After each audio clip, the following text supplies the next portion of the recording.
ثانی صاحب رحمہ اللہ تعالیٰ فرماتے ہیں کہ حدیث کے ظاہری الفاظ سے یہ معلوم ہوتا ہے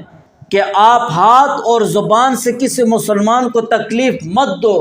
لیکن اگر آپ اپنے ہاتھ اور زبان سے کسی کو ذہنی طور پر تکلیف دو گے تو وہ بھی اس حدیث میں داخل ہے۔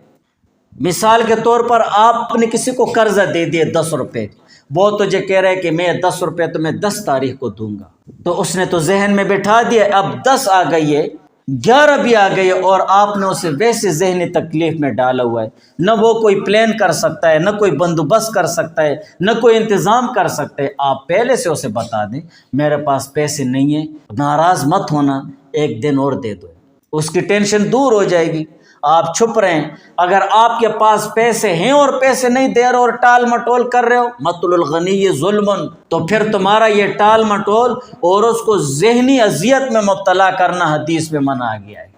کہ تم اس کے ساتھ ظلم اور زیادتی کر رہے ہو۔